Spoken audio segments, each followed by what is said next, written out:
We have a commitment to do that. With us now to talk about this, NBC News White House correspondent Carol Lee with the president in Tokyo, David Ignatius, Washington Post foreign columnist and associate editor, and Amna Nawaz, chief correspondent for the PBS NewsHour. David and Amna are also MSNBC contributors.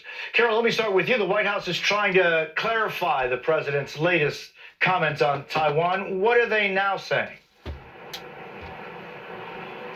Well, their main point, Jose, is that there is no change in U.S. policy. The White House very quickly, after the president's comments on background from a White House official, issued a statement saying that, as the president noted, there is no change in U.S. policy. I'll read you a little bit more of that statement. It says that he reiterated our one China policy and our commitment to peace and stability across the Taiwan Strait. He also reiterated our commitment under the Taiwan Relations Act to provide Taiwan with the military means to defend itself. And as you said, this is not the first time that the White House has had to come out and clarify the president's statement on Taiwan, which really underscores that perhaps the president is saying what he really thinks and what he does indeed think that the U.S. position should be. However, the administration saying that there is no change in policy. What's different about this time versus when the president last said something similar in October is that he said this while he's in this region. And so that just kind of ratchets up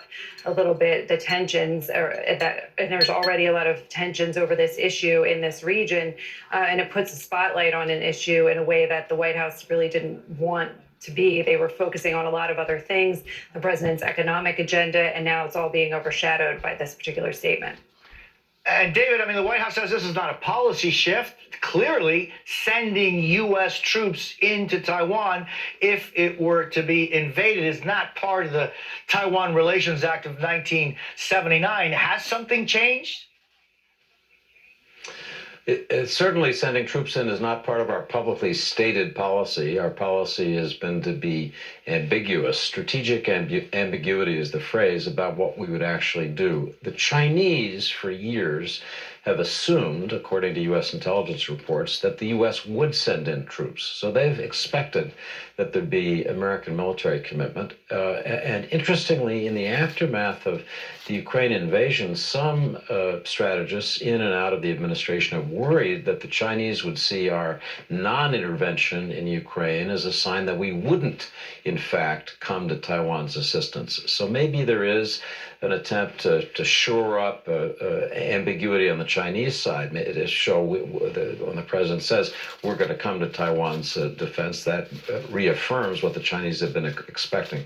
But certainly in terms of declaratory policy, this looks different no matter what the White House says. And so how does, China and how do other nations look at what seems to be kind of a not clear message as far as the United States vis-a-vis Taiwan? And then also, as you say, David, I mean, with how it's acted or not acted in Ukraine. Not clear messages, you could argue, are the heart of diplomacy. That's what strategic ambiguity was all about. Our message is going to be unclear. You're going to have to guess. We're not going to tell you.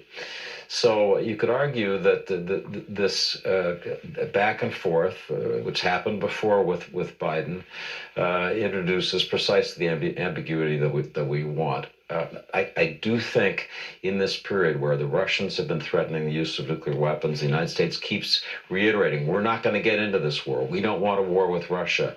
That sending a message to China, don't assume that we'd stay out of a war in Taiwan, may be precisely what Biden wants to do.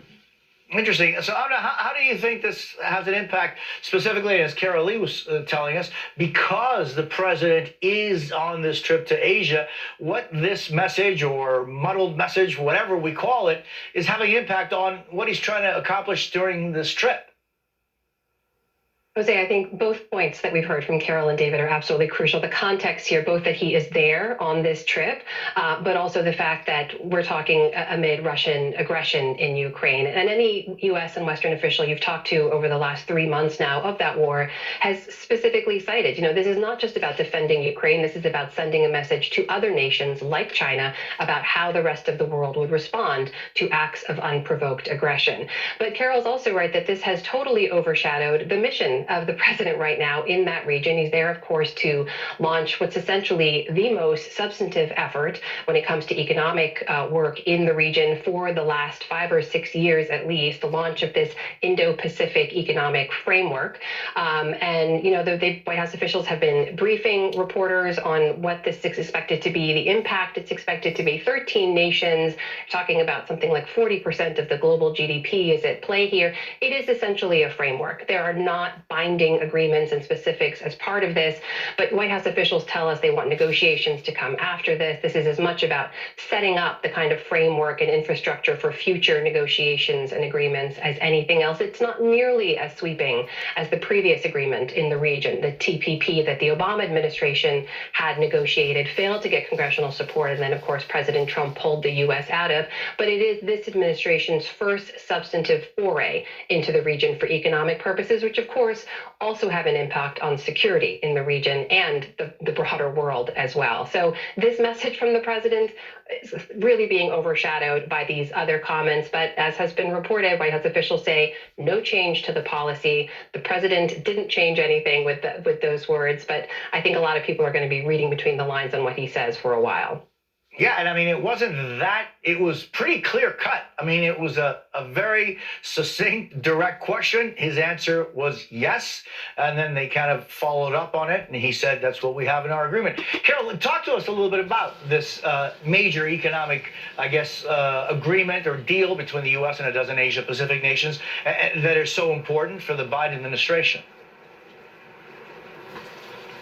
Well, this is the Biden administration's attempt to try to do something along the lines of the Trans-Pacific Partnership, that trade pact that fell apart. And the reason why they're trying to do that is to what they call create an economic security. So the idea being that like-minded countries can come together and enhance their trade, work on supply chain issues, climate change, things like that. Those are the topics that this framework is supposed to cover. And it's really designed to be a check on China. The real proof will be if it goes anywhere. They have agreed to have discussions about negotiations. So it's a first step toward potentially getting to negotiations. There's no specific agreements within this. There's no binding pacts. This is something that is set an umbrella under which these 13 countries, including the U.S., will all discuss how they might get to some of these goals on climate change, on supply chains, and on trade. But this is a long way from actually being somewhere. And one of the questions also that hangs over this is what doomed TPP was lack of congressional support. There's a real question about whether any of the agreements that these countries might reach in the future, if those would then also go to Congress. So the president is saying that this is a win. They worked hard to get these countries on board and are very proud of the number of countries that they have on board, but there's still a ways to go before there's actual agreements. And David, did it strike you at all that among this framework, Taiwan isn't included? Well, I wondered if the president's comments were a sort of, alternative prize for Taiwan, which was left out of the economic agreement. This economic agreement really is about standards, cooperative norms among these countries more than actual trade agreements. It's significant that one of the 13 countries that will be in this negotiation will be India, which is an economic powerhouse. And I think that there is hope that they can get common standards for digital products, building out the future in a way that will enhance American companies, American trade, and be a significant alternative to China and its so-called Belt and Road Initiative, which is trying to wire up the world in Chinese terms. So it's not the Trans-Pacific Partnership. That was a bigger, broader, frankly, better agreement, but this is a start. No, and China has had such an impact already on the wiring up the world. I mean, we see what China has been able to do in Cuba, just to name one country. David Ignatius, Carol Lee, Amna Nawaz, thank you very much for being with us this morning. By the way, tomorrow, voters will head to the polls here in the states, in 5 states, as they get set to cast their ballots in primary elections. And what was a key battleground state in the 2020 election, voters in Georgia will decide who will lead their tickets in a pivotal Senate and governor's race this fall. Former NFL running back Herschel Walker is currently leading the Republican field with wide name recognition and the support of former President.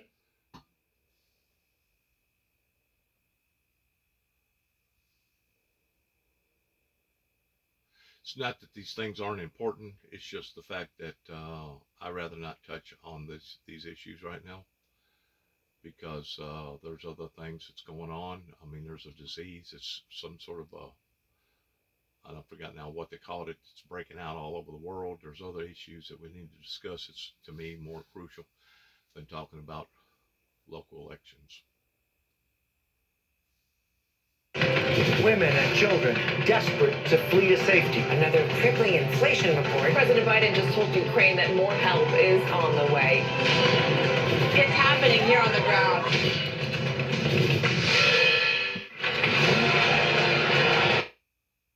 Thank God for our war correspondents that's willing to go and risk their lives towards finding out the truth about what's going on all over the world. Until the end of a lawsuit arguing it must continue. Take a moment, meanwhile, to listen to this reaction. It's reported by Noticias Telemundo's Raúl Torres. Here's a 10-year-old boy from Honduras in Piedras Negras, Coahuila, Mexico, this weekend. Quisiera llegar a Estados Unidos, quisiera tener una escuela, quisiera ser feliz. He says, I just want to go to the United States. I wish I could go to school. I just want to be happy. That's what he told Raúl Torres. One of the largest groups of migrants coming to the U.S. is Haitians. They've been fleeing their homeland in just record numbers in recent months, trying to get to Florida or the southern border through Mexico. The Miami Herald has been publishing a series of articles looking at the largest exodus of Haitians in nearly 2 decades.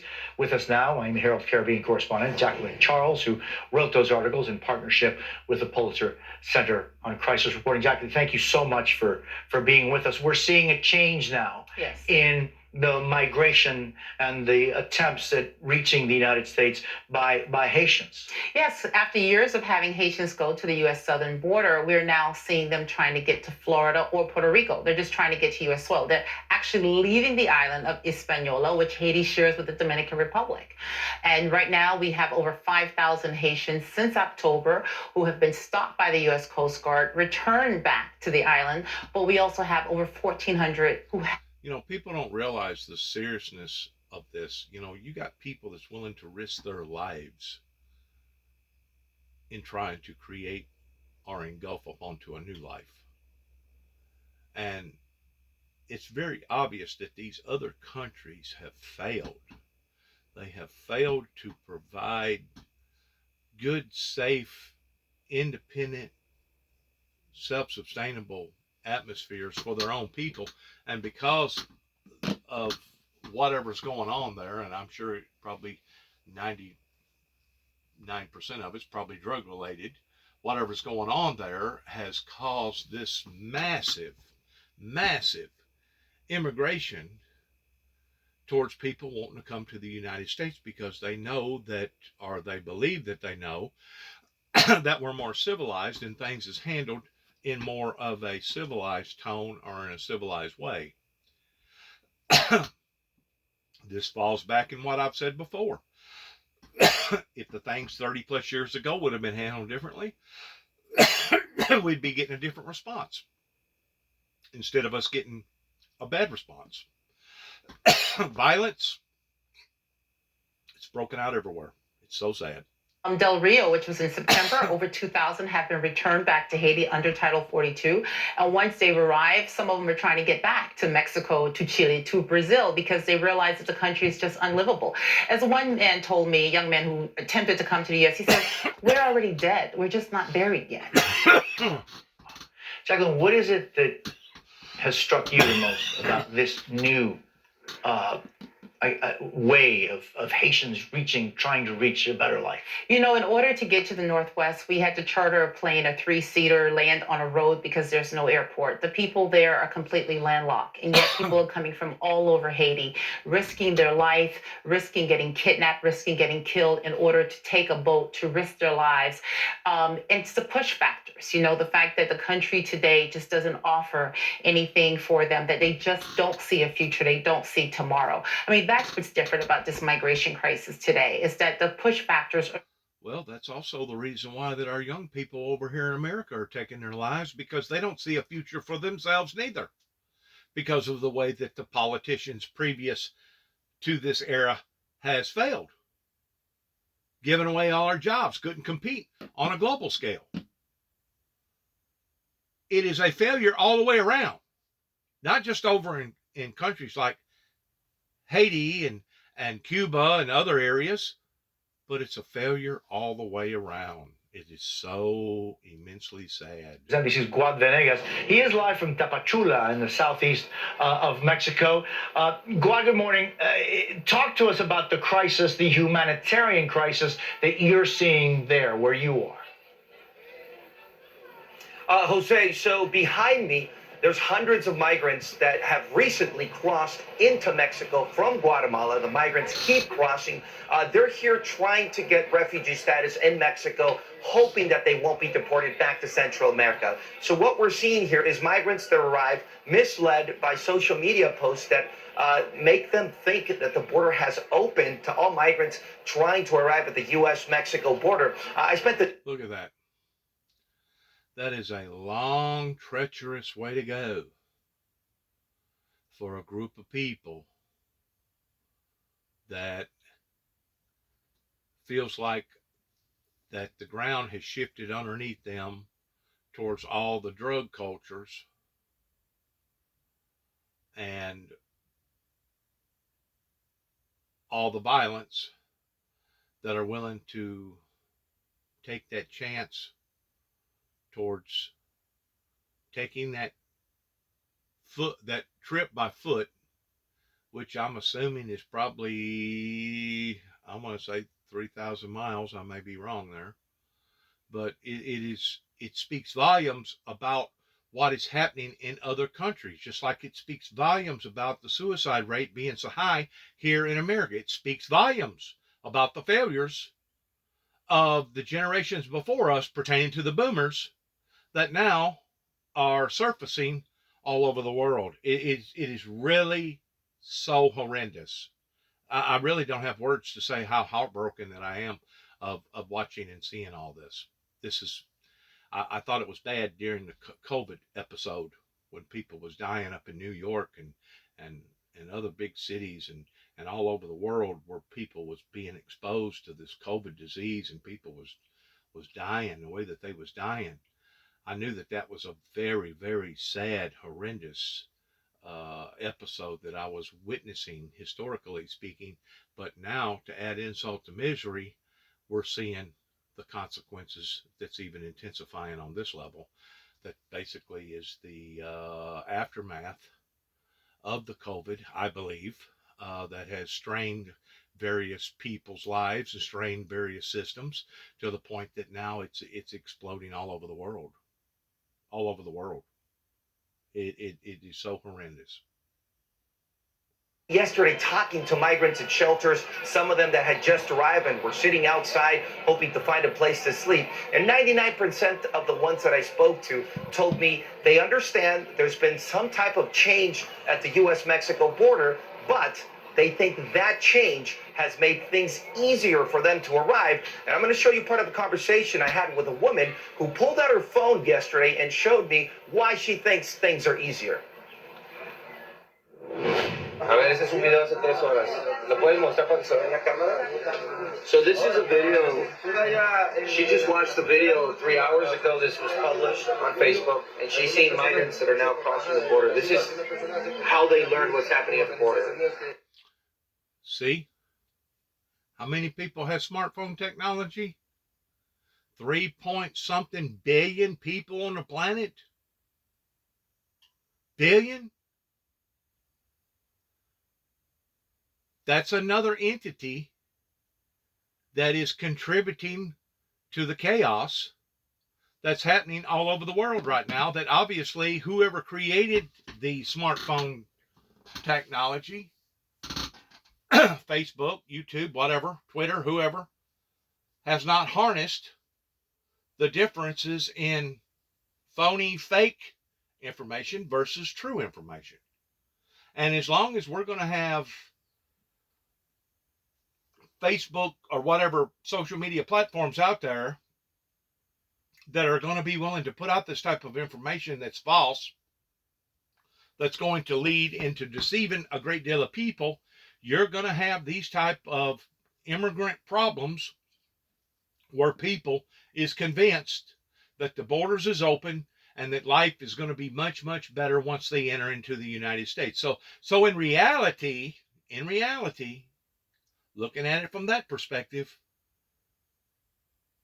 social media platforms is partially to blame for this type of intrusion. And that's exactly what it is. That's the reason why I continue to say that in lots of ways, this smartphone technology has turned out to be our Trojan horse.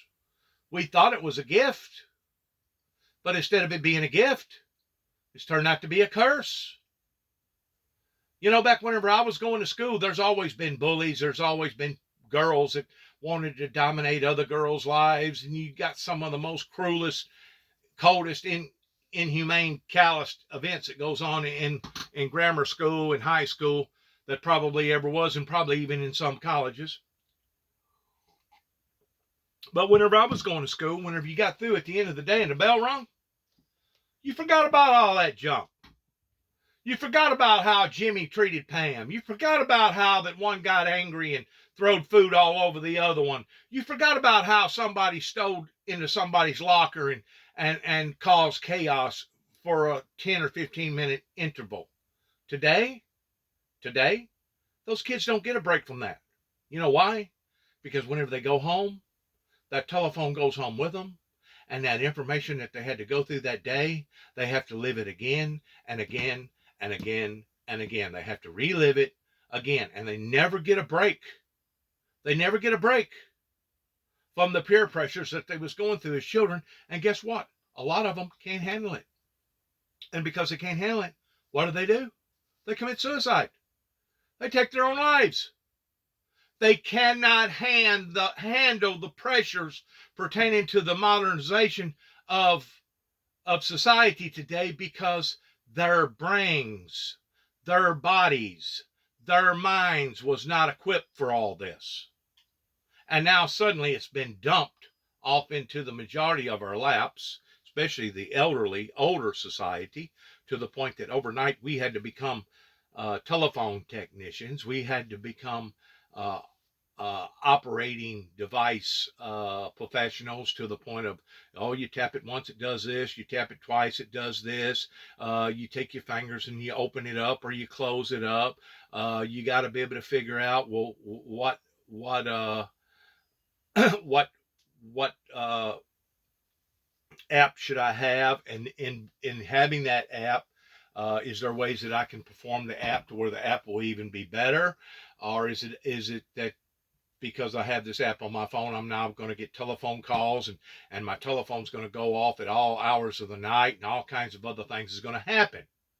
So suddenly, all of a sudden, the elderly population, I'm going to say those that are basically in their mid to late 50s throughout the 60s and 70s, we all of a sudden had to be teachable in reteaching ourselves towards not only how to look, listen, but operate these devices. And this was something that we was not adapted to as growing up, because we really didn't take hold of this type of influence that was going to be influencing our societies all over the world like this until after it already occurred. Now, there's no doubt most of us knows what a computer is, and we know what Windows this and Windows that is, and we can tap around, go to the library and tap around on a computer and open it up and basically be able to see or get whatever we want on the computer to some degree. a lot of us has already become adaptable to the high-tech artificial intelligence industry. But by and large, this has been thrown into a great deal of people's lives that haven't been exposed to that type of technology. And because of it, it's lying to them. They don't know the difference between the truth and a lie, just like this young girl that's holding that phone up right there. She's really convinced that the United States has opened up new policies in the border towards the line for immigrants to come over. She's literally convinced of that because of something that she's seen momentarily on social media platform that makes her think, hey, this is my escape. This is my savior. This is how we're going to live the rest of our lives because this is our way out. And I'm only saying part of the problem is with social media. The other problem, obviously, is because of her government that has illegitimately run themselves the way that they've run themselves, so it's causing their citizens to want to leave and go to another place to begin with. I'm pretty sure the suicide rate in all these other countries are just as high, if not higher, in those countries as they are here in the United States. Drug overdoses, people being messed up,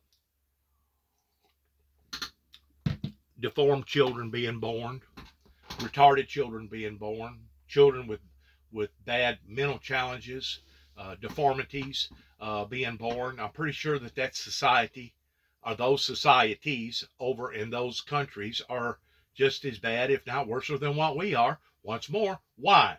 Because the United States of America did not properly open up the resources and the communications with all these other countries whenever they first started trying to convince the superpowers that the world was not going to be destroyed by a nuclear holocaust. It goes right back to the core of origin, to where what should have happened didn't happen. And even today, what is this, May the 23rd, year 2022? Even today, I still not see a movement of a group of people, regardless whether it's over there, over here, over here, over there, moving in the direction that we should be moving in, towards a divine revival of a divine revolution that should be occurring right now, even as I speak. I still don't see that. So I tend to wonder, whenever I continue to say, my son and I continues to say that they didn't want peace. They didn't want peace. They only want to talk about peace. They only want to discuss peace. They really didn't want peace. If they really wanted peace, they would have got down to the fine-tuned comb towards what's exactly causing these rapes. Could it possibly be because of the way that the women are provocatively wearing less and less clothing, and the way that they flaunt themselves in front of various men that cannot control their emotions whenever it comes to raping these girls? Could that possibly be the problem? Did any judge want to sit down and try to discuss that with somebody that recently got through being raped? No, they don't want to discuss that. Why? Because that's more of a solution to the problem. We rather just put a Band-Aid on the problem. Well, what's the Band-Aid to the problem? Arrest the guy and make the guy that done the raping, that caused this problem, put him in jail and punish him. So now we're going to beat the horse on the wrong end. We're going to punish the person that deserves to be punished, but at the same time, we're not going to address the problem that created the problem, towards how come this occurred. That's kind of like drunken driving. The bottle did not mysteriously come up to your mouth and suddenly, all of a sudden, somebody forced alcohol into your system to the point that you become drunk and you got out here and you created an accident because you was incapable of driving. What created the problem? Your desires towards wanting to drink. What created the problem? Your desires towards not wanting to be accountable and responsible for the damages that you may do if you do get out here and drink and drive. You see, you can take care of part of the problem, but until you take care of the whole problem, you're still going to have the problem. Well, that's basically what these law enforcement agencies and these judges and these prosecuting attorneys want to do. They don't want peace. They don't want peace. They only want to talk about peace. Oh, we want a peaceful, thriving, safe community. Do you really? Do you? Are you teaching people these things? Are you actually bringing them to the surface towards, if you do this, this is the consequences for that?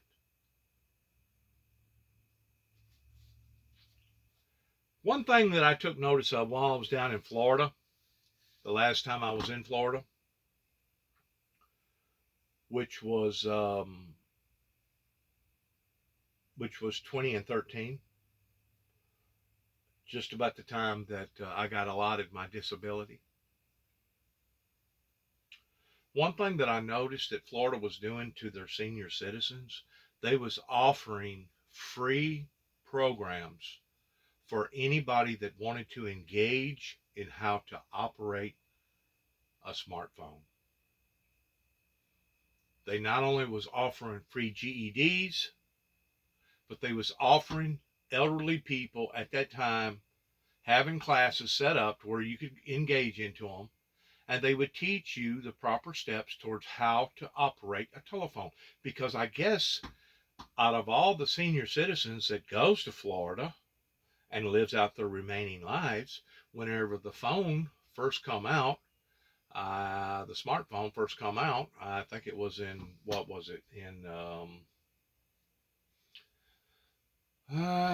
probably in 2005, somewhere around in there, maybe. I don't know for sure. I mean, they had the open phone, the flip phone, but the smartphone still had not been designed, or if it had, it wasn't full stream like it is today.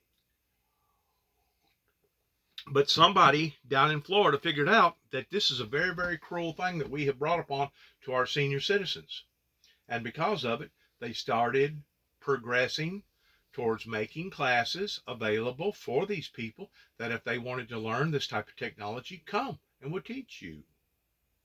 Have I seen anything like that around here in Tennessee? Nope. Have I seen anything like that in any other state? Nope.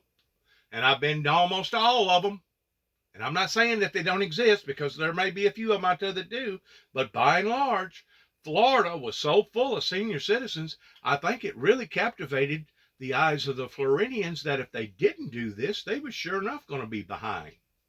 So somebody was smart enough to say, you know what, we're going to have to offer these classes to be able to properly teach our senior citizens towards what to do.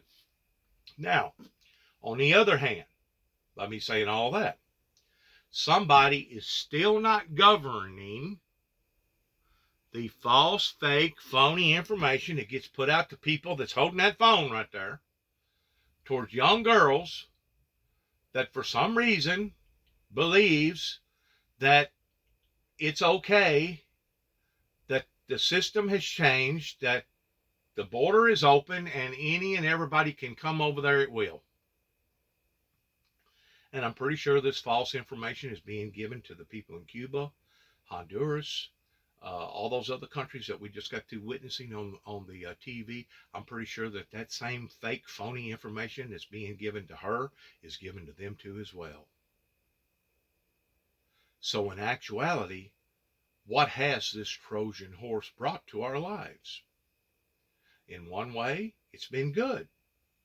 You know, you got access to a computer, you got access to the dictionary, you got access to an encyclopedia.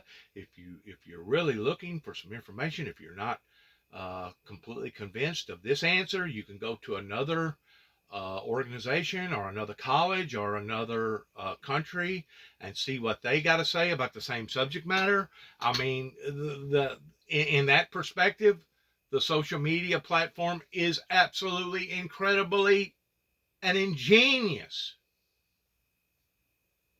way to bring this availability to people towards giving them better resources and understanding what's going on in their world. But on the other hand, if the information that these people are obtaining is nothing more than a bunch of fake, phony, baloney information, which is nothing more than a lie, now you're impugnating, you're embarking, you're supporting, you're enhancing the very lies that's being promoted to others, and now you have become a part of that lie. You have become a part of issuing out that lie. You have become a part of supporting that lie. And this is where our social media platforms has failed, not only the American people, but the world. The world in general are a group of people, kind of like a herd of cows or a herd of horses or a herd of sheep, that it's up to the shepherds in steering them in the right direction. That way the herd will go where the herd's supposed to go. Well, if you don't have a governing system of somebody that's governing the right way to go pertaining to the truth, and if you're telling everybody a lie, I think you get my drift. Once more, Satan is the author of confusion. Once more, Satan is using these tools. He is weaponizing these tools to destroy people's lives because he's out to kill, steal, and destroy. And if he can do it through social media platforms, he's going to do it. If he can do it through this way or that way or that way or this way, he's going to do it. That's his job, is to bring confusion, chaos, heartache, pain, agony into those people's lives that don't know no better. And it's really a heartbreak. It's just a video that someone uploaded. She's saying that they just crossed the river. This is the kind of stuff that they see, and a lot of migrants are thinking, okay, well, if they're crossing, maybe I can go and I cross myself. Yeah, see, so she says she has no idea what the policy is. She just knows she wants to arrive at the border and see what's happening and then cross. She wants a better life. And you can't blame her, because her own politicians in her own little country has failed their own people. So, as you can see, this woman will watch a video like many others, and they will interpret those images as, well, other people can cross, there must be an opportunity for me to arrive. They also understand that there's headlines with changes, but they don't understand what it really means. So by the time that information is filtered, whether it's through Facebook or WhatsApp groups, even a woman that told me she saw something on TikTok, their understanding is that there's more opportunity. So there's a lot of false information among these migrants as they make their way. As I mentioned to you, they continue crossing into Mexico through the Guatemala border, Jose. And Guad, the exploitation of these people, many of them that are right behind you by the cartels, by the drug and human smugglers, is just so extreme, violent, and it's an exploitation that continues as we speak, and certainly growing. Guad Venegas, thank you very much for being with us this morning. Coming up, the first of 2 shipments of baby formula has arrived in the U.S. from overseas. How long it will take to get into parents' hands next? You're watching Jose Diaz-Balart Reports.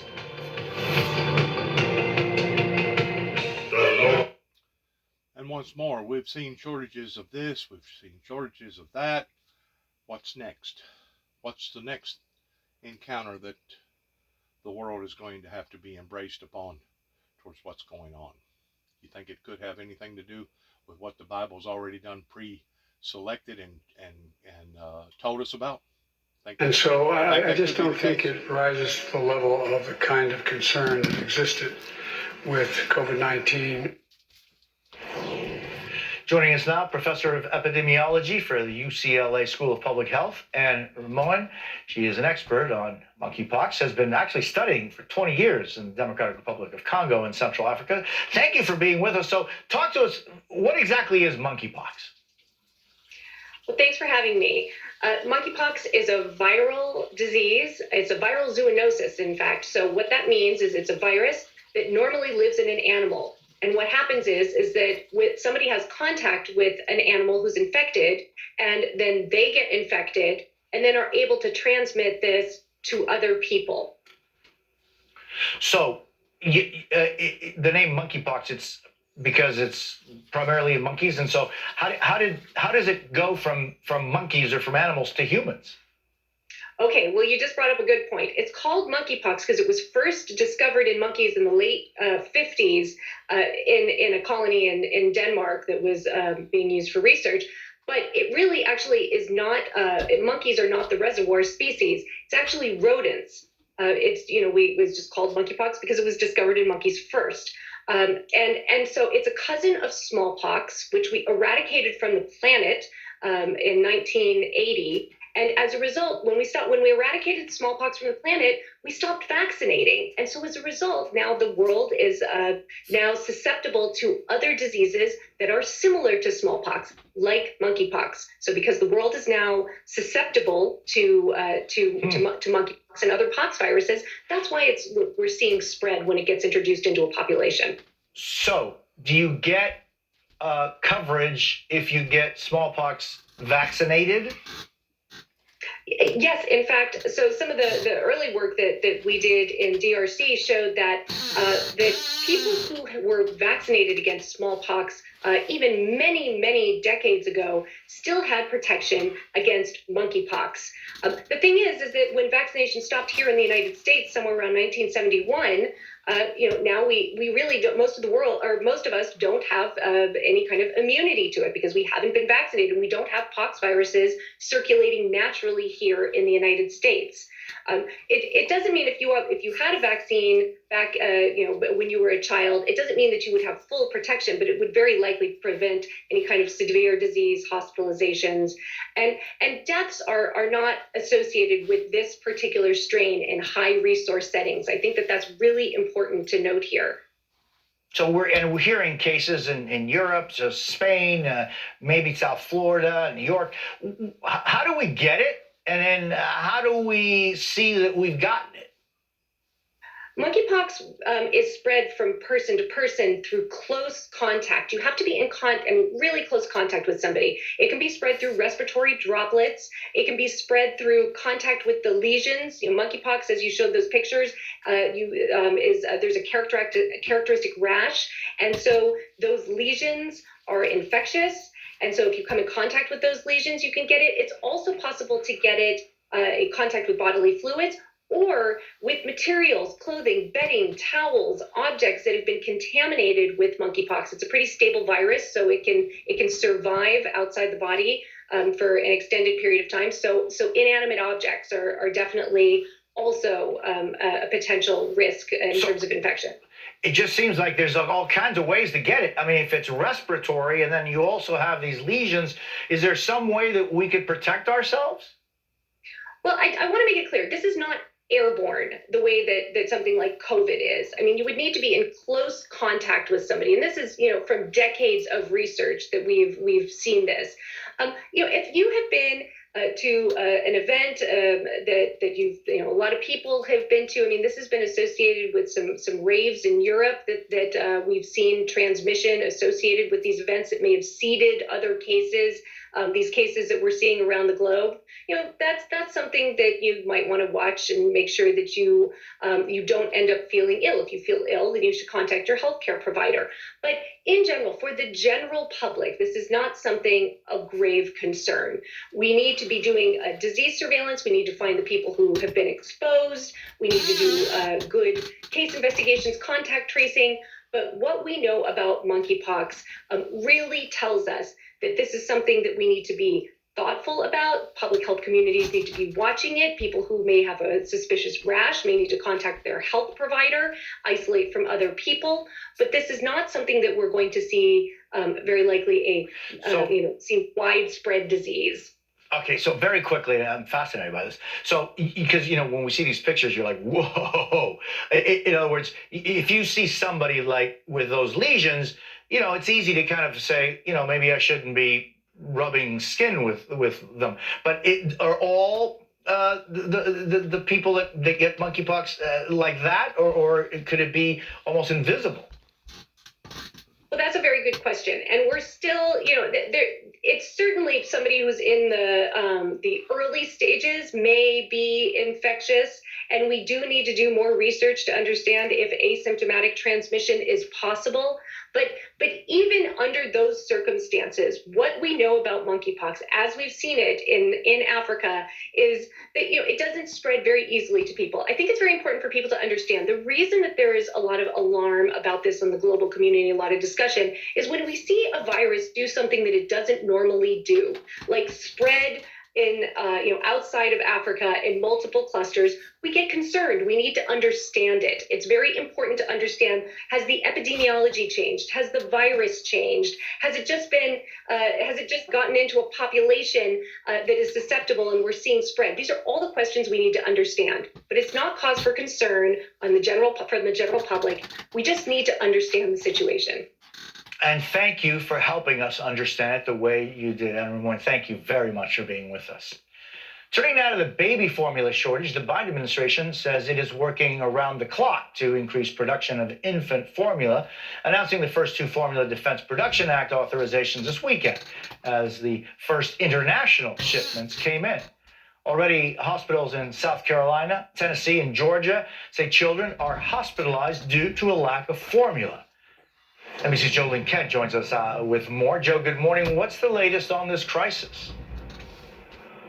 Yeah, we're seeing so many families and parents tell us that they're switching to different formulas, and that's really causing some of the intestinal and upset tummy issues that we're seeing across the country right now. But here in Indianapolis, that C-17 military aircraft landed. A lot of families were very relieved to see it. But the main question here is the formula that arrived will only sustain certain number of babies, 9,000 babies and 8,000 toddlers for a short period of time, just 1 week. It leaves all of the other parents worried about what will happen next. Listen to this.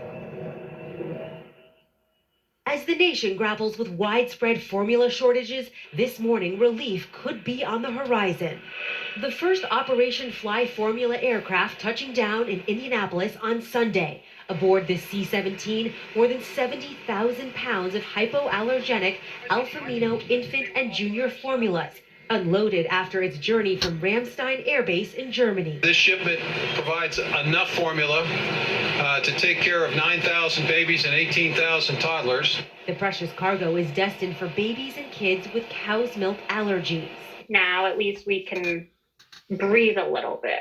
The first batch, which Nestle, the manufacturer, says has already been tested, will be sent to hospitals and healthcare providers in a couple of days. The rest of the shipment, Nestle says, will be tested and sent out in the next 2 weeks. How long do you expect to be distributing formula on this emergency basis around the country? As long as it takes, but our understanding is up until the production capacity has caught up. So we're thinking a matter of weeks, not months.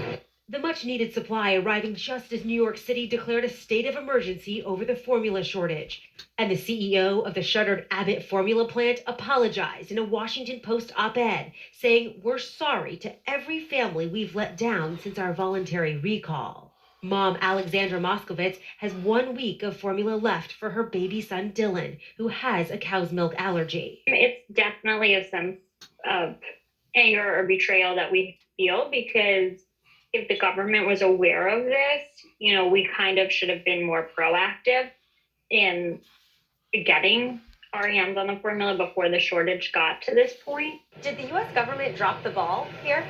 I don't think it's the U.S. government dropped the ball. We moved as expeditiously and quickly as possible. Jolene Kent reporting. Thank you. Up next, we are live in Ukraine with how Russian troops are training their sights on the Donbas region of the country. We'll have the latest on the ground. You're watching Jose Diaz-Balart Reports. Mount Everest, the tallest mountain.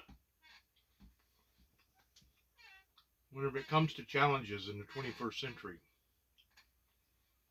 the world has been awakened by them. And that's the reason why that I say, because of the inundation of plastics,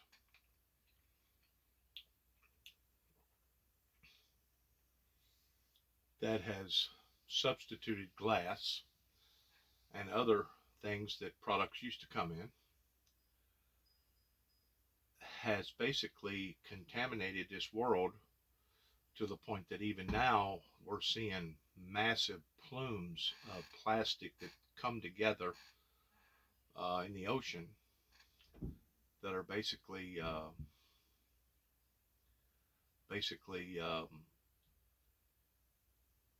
micros, uh, microscopic, the same way as you take a magnifying glass. Because whenever you take a clear bottle, it should be outlawed immediately that all bottles, any bottle, should not be clear bottle. It should have some sort of a tanning or color content to the color bottle, because the clear bottle, and if it's got any kind of moisture in there at all, it's going to turn into a magnifying glass. And as the sun is beaming down on these plumes of plastic that are floating in the ocean, it's basically turning it into a big magnifying glass that's heating up our oceans. That's one reason why the oceans are heating up. One reason why that we're seeing these extreme weather patterns changing. In addition to the heat that's being generated by all these motors, okay, even the back of your compressor on your icebox puts out a certain amount of artificial heat. Your light bulbs, unless you've done a changeover, puts out a certain amount of artificial heat. Your motor that's running, getting you to point A to point B, is putting out a certain amount of heat. Your bearings, your car, the rubber on your that's meeting the road, friction creates heat. Heat is one of the things that are causing our natural catastrophes, in addition to the carbons that we're putting up into the atmosphere, in addition to the oil resources that we're pulling from the ground, that oil was put there for a protection shield of preventing the heat from escaping the very core of the earth out to the outer layers of the earth.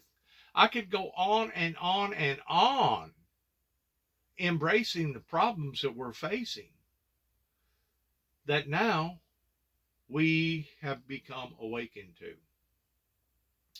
I seen a program this morning. I don't forgot where it was. I think it was here in America, but I'm not for sure. I'm pretty sure it was in Arizona. I don't know if it was Phoenix or not, but it was some sort of a construction road industry that they have finally now figured out something that I said, give or take about 3 years ago, that these blacktop roads are basically absorbers. They absorb the heat. It's almost like they're a sponge. And instead of the roads that are black bouncing the heat back up, it actually does just the opposite. Even concrete, to some degree, that once it gets hot, it stays hot. Well, they're figuring out now on this particular show that if they take this white film and put over the black asphalt, that it actually creates the same aspect as the sun coming down, hitting the white and bouncing back. The Arabs that live out in the deserts, whenever they all wear white, they're not doing that because it's a cool thing to do. Oh, it's a cool thing to do, all right, as far as fundamentally. White reflects heat, black embraces heat. Okay? And if we're not smart enough to figure that out by building all these black automobiles, by putting all this black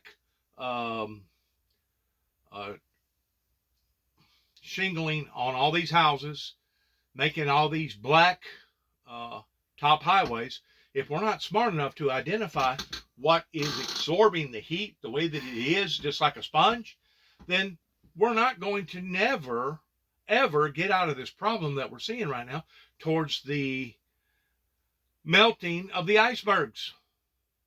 It's only going to intensify and get worse. If we can't figure out a solution to our problems today, do you think that we're ever going to be able to see a solution to them tomorrow? You got to first identify the problem. Then you have to move upon to the problem in addressing the problem. And then after you address the problem, then you actually have to do something about the problem. If you don't do these things, you haven't properly addressed the problem. Just like an alcoholic.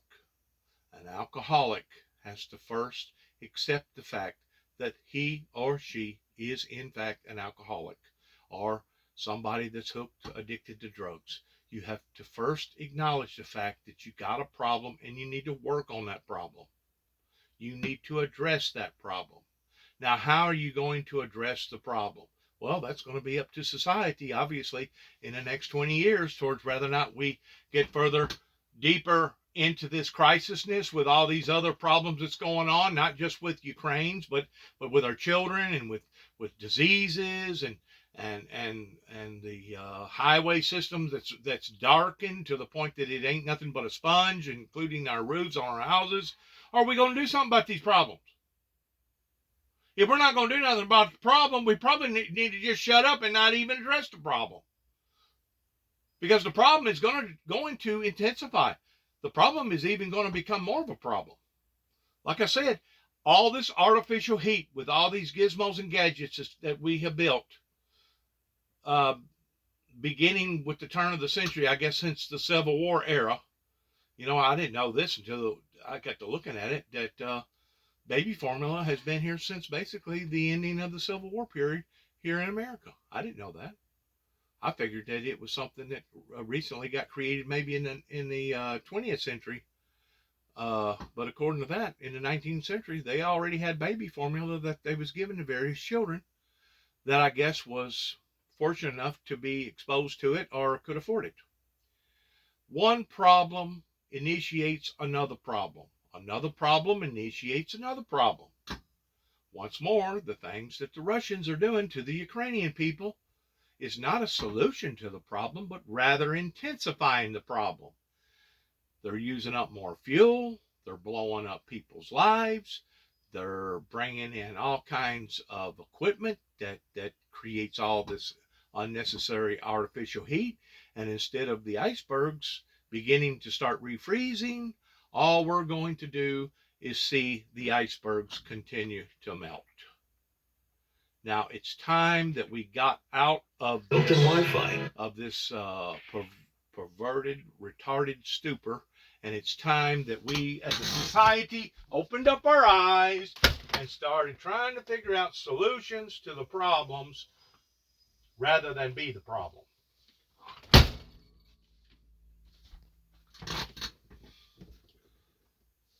I had to let Kojak in. Kojak, he scratches at the door.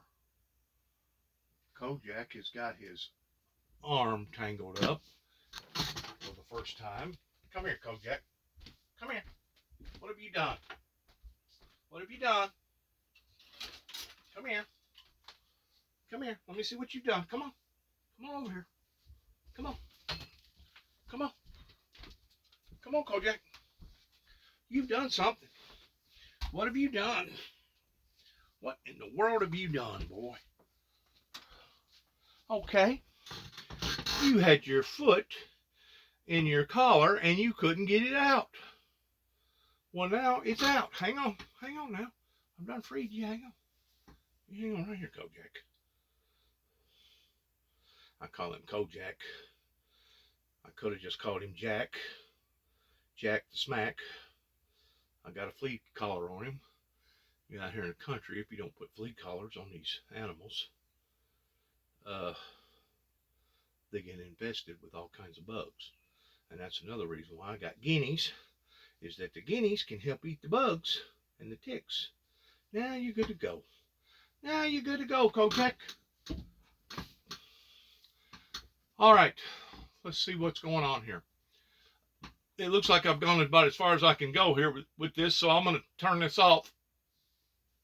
That way it's not as lengthy as the first episode that I just got recording this morning. Once more, we want to thank you for listening. Good luck to all of us. God bless America, and we want to say a special, special, special thanks to our men and women in uniform, our troops, our abiding military troops that are loyal towards preserving peace and trying to bring forth some sort of utopia in so many different unforeseen circumstances that are bombarding the planet right now, all over the planet in different areas that once more we as a society are bringing into an existence, and we're too blinded to either understand it or to accept it. But we're going to have to wake up, including China, of the fact that what we're doing to ourselves can be prevented, can be preventable, if we will all move at the same time towards doing it. But it's not going to be done just by talking about it. We're actually going to have to retrain people. We're actually going to have to regroup. We're going to have to come together as a group, and we're going to have to modify our travel. We're going to have to modify, in which we have. We have made a great deal of our appliances more energy efficient, to where they don't create so much heat. They don't use up so much electricity to run. We are moving in the right direction in so many different areas, but we're not moving quick enough. And obviously we need to do more, especially whenever it comes to understanding what is in captivating and in capturing this heat, because this old planet can only stand so much.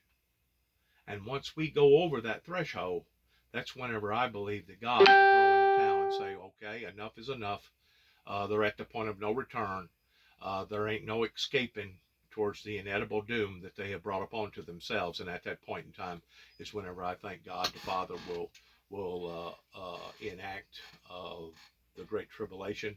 He'll come down in flaming uh, looms of fire, catching afire everything that's ever been built or designed by mankind. It says in the Bible to spare the greenery and to spare the earth, but everything else should be destroyed, burnt down to the ground. I'm pretty sure that that's going to affect the satellites up in space. I'm pretty sure that's going to basically throw society off into a very, very dark point in time. And if we are not adjusted, or if the governments at bay are not adjusted to those occurrences that have been promised to take place, that means the prepping of this prediction of the things that's already been predicted and selected to happen during our time will only be drastically even worse towards society. Once more, I didn't create the rules. Okay? I'm not the one that sat down and said, okay, this is going to be the beginning and this is going to be the end. All I am is just a messenger. And all I can do is try to help society in various things that I can see and foresee that's going to occur, just like me telling people up in Kentucky pertaining to God had showed me that there was going to be massive major electrical disturbances to come, just like in 2005. Whenever I sent the 43rd president a t-shirt telling him about the bloody road ahead in regards towards not just the gun violence that we're now experiencing here in America, but also the initial phases of the purifications of the Bible pertaining to the beginning phases of the woes in regards to the four horsemen, the seven seals, that will resonate into other things that would drastically even be worse. So you see, whenever it comes to society shaking their fist in the face of God towards saying, we didn't know, how come you didn't send somebody to warn us ahead of time? Oh yeah, you've known. God sent many messengers towards basically telling them the same thing about various things that have been promised to happen in the Bible. It does speak of wars and rumors of wars. It speaks of pestilences. It speaks of us seeing things that we've never seen before. But it also speaks of a revival. It speaks of a great anointing. It speaks of a great pouring out of God's precious Holy Spirit in the last days. And it does speak temporarily of a peace to where they will basically melt their weapons into plowshares and study war no more. It does speak of those things. It speaks of both. It speaks of one era that's going to go through these problems, and it speaks of another era that hopefully will accept and move upon the things of a revival. And if they don't, one will exceed the other more so than the other. Once more, all I am is the messenger. All I can do is tell you the predictions out of the Bible of what the Bible has resignated to me towards being able to reveal those things to you. And whether or not you want to embrace those things or support those things or support this ministry, that will be totally up to you. In closing, we're going to listen to just a little bit more of this, and then we're going to let this go. Wishing for all of our military personnel a pleasant Memorial Day in regards to us honoring not only our dead pertaining to our military that has already passed, but honoring the present as well as the future in towards our freedoms and our love for God. Thanks again, and good luck to all of us as we end, and shalom. Ray O'Donnell, Helene Cooper, Evo Daughter, to all. And back here at home, a little relief for some families grappling with the baby formula shortage. The first of two flights importing formula from abroad landing in Indianapolis on Sunday. More than 70,000 pounds of hypoallergenic Alphamino infant and junior formula flown in from Germany via Ramstein Air Base. The shipment from Nestle going to hospitals and healthcare providers. NBC News business and tech correspondent Jolene Kent has been covering this all from the very beginning as in Indianapolis. Jolene, thanks so much for being with us today. So how many children are actually going to benefit from this shipment? Is this mostly for these children who are really at risk and are already in hospital? How wide will it go? Yeah, so the Alphamino formula, that hypoallergenic formula that you were talking about that arrived here in Indianapolis yesterday, will serve 9,000 infants and 18,000 toddlers for the equivalent of 1 week. And that's according to the Agriculture Secretary, Tom Vilsack. So it's obviously a very limited group of kids and babies and a very limited amount of time. I've asked the White House where the new formula is for those who are not taking hypoallergenic formulas, and we have not heard back yet on that front. What we do know is that more hypoallergenic formula, which is good news, of course, is coming on Wednesday again. A new flight coming in from Ramstein in Germany to Dulles and then being trucked up to Pennsylvania. And so that formula will then be distributed. What we do know about the batch that came here yesterday is that some of it was tested in Zurich, Switzerland, before it was transported through the base and it came into the U.S. And so that little small batch was pre-tested. They expect families to be able to get that through hospitals and healthcare providers by today and tomorrow. And then the rest of it will take about 2 weeks to be distributed nationwide. But this is not formula going on shelves. This is specialized formula for babies who have cow's milk allergies, Andrea. So it's only 1 week, even for those special needs children. So, Jolene Kent, let's talk about what. I know the challenges that America has faced just within the past 3 years since the pandemic has set in has been remarkable in how America has addressed a great deal of these problems. Though at first with the pandemic, during Trump's administration, they didn't know to put on a mask. They didn't know to wear a mask. People didn't know to take the shot. Should we take the shot? Is the shot altered? Is it going to change our DNA, et cetera, et cetera, et cetera? So much superstition in the world, so much superstition here in the United States. But by and large, so far, there hasn't been a challenge that the American military and government has not performed in a way of excellency in taking these obstacles one at a time and achieving them. Just as President Biden has said, do not count America out. Though we may have taken a lick, though we may have lost a round or two, the fight is still not over. The war has already been won.